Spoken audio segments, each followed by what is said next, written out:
Class 9 की ओर से आज आप सभी के समक्ष मुख्य संचालनकर्ता के रूप में उपस्थित हैं। सच्चाई का मार्ग पकड़ो, विजय आपकी ओर। कड़ी के साथ में सुविचार के लिए नैतिक परिवार को आमंत्रित करना चाहूंगी। तो आवाज क्यों कर रहे हो आप लोग? मेरा नाम है नैतिक परमार, मैं 9वीं का छात्र हूँ। मैं आप सभी के समक्ष सुविचार लेकर उपस्थित हूँ, जो कि कुछ इस प्रकार है। जिंदगी भी एक कच्ची नींद की तरह होती है। अगर आपने उठने का फैसला कर लिया तो आपको मंजिल पाने से कोई नहीं रोक सकता, और अगर आपने सोने का फैसला कर लिया तो आपको कुछ हासिल नहीं हो सकता। धन्यवाद। आप सभी का दिन मंगलमय हो। धन्यवाद नैतिक। विश्वास है ऐसा धागा है। पंचांग के लिए विनय धाकर को आमंत्रित करना चाहूंगी। उत्कृष्ट, मैं विनय धाकर कक्षा 9 का छात्र आज आप सभी के समक्ष पंचांग लेकर उपस्थित हूँ, जो कि कुछ इस प्रकार है।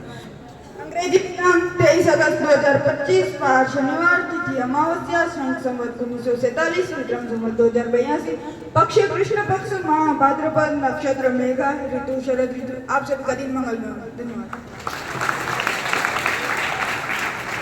धन्यवाद विनय। जिंदगी एक खुली किताब है, हर पन्ना एक अनुभव से भरा होता है।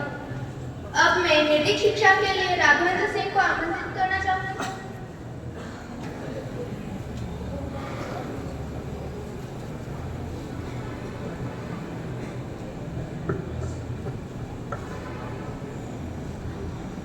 कक्षा 9 का छात्र आज आपके समक्ष नैतिक शिक्षा लेकर उपस्थित हूँ, जो कि कुछ इस प्रकार है। बहुत साल पहले की बात है। एक बड़े नगर में सुरेश नाम का लड़का रहता था। उसके पिता साधारण दर्जी थे और घर बहुत गरीब था। सुरेश पढ़ाई में अच्छा था, लेकिन सबसे बड़ी बात यह थी कि वह बहुत ईमानदार और सच्चा था। सुरेश का सपना था कि वह एक दिन बड़ा आदमी बने और अपने माँ बाप का नाम रोशन करे, लेकिन गरीबी इतनी थी कि कई बार खाने के लिए रोटियां भी नहीं होती थी। फिर भी सुरेश कभी झूठ बोलकर या गलत काम करके पैसा नहीं कमाता था। एक दिन नगर में परीक्षा हुई। यह परीक्षा राजा ने रखवाई थी ताकि योग्य बच्चों को आगे बढ़ाया जा सके। सुरेश ने भी परीक्षा दी। परिणाम आने के दिन सुरेश का नाम सबसे ऊपर आया। अब राजा ने उसे बुलाकर कहा, बेटा तुम्हें राज्य की तरफ से आगे की पढ़ाई के लिए मदद मिलेगी, लेकिन पहले मुझे तुम्हारी सच्चाई की परीक्षा लेनी होगी। राजा और राजा ने सुरेश और बाकी बच्चों को एक एक बीज दिया। राजा ने इन्हें घर ले जाकर मिट्टी में बो दो और 1 महीने बाद मेरे दरबार में पौधा लेकर आना। जिस बच्चे का पौधा सबसे अच्छा होगा वही विजेता बनेगा। सुरेश ने बीज लिया और मिट्टी में बो दिया। रोज पानी देता, धूप दिखाता, लेकिन हफ्ते बीत गए फिर भी पौधा नहीं उगा। 1 महीने बाद जब राजा के दरबार में जाने का दिन आया तो सुरेश उदास था। उसने सोचा सबके पास पौधे होंगे और मैं खाली गमला लेकर जाऊंगा, लेकिन फिर भी उसने सोचा सच्चाई यही है कि बीज अंकुरित ही नहीं हुआ। मैं झूठा पौधा लेकर जाऊंगा तो मेरी ईमानदारी बेकार हो जाएगी। दूसरे दिन दरबार में सैकड़ों बच्चे आए। सबके पास हरे भरे पौधे थे, केवल सुरेश खाली गमला लेकर खड़ा था। राजा ने सबके पौधे देखे और जब सुरेश की बारी आई तो उसने पूछा, बेटा तुम्हारे गमले में कुछ क्यों नहीं है?